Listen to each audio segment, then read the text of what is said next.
So this morning we're going to cover what's a tyre, what it does, where's a tyre, what's it going to do, and we're going to hopefully demonstrate how we're going to save you money.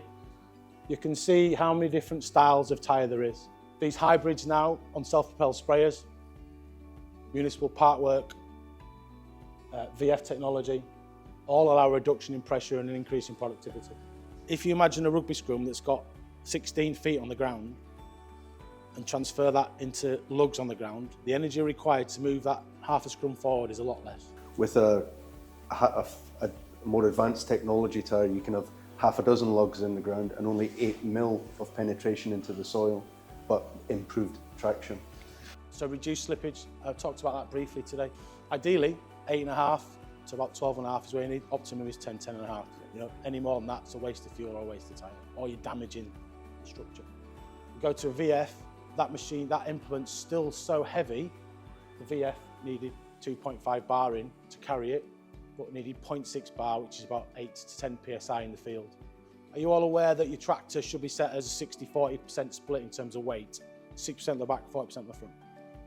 Obviously, we know that's not achievable all the time, so you try and find a medium.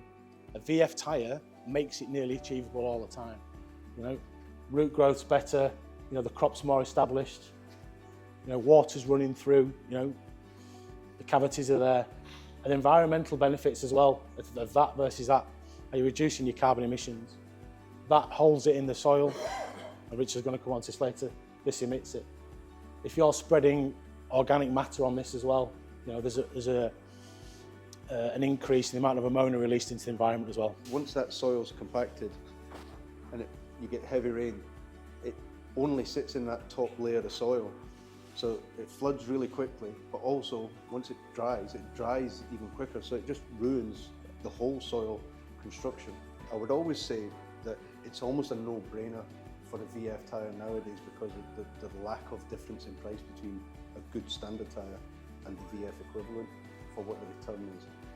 But no one knows enough about it in the market to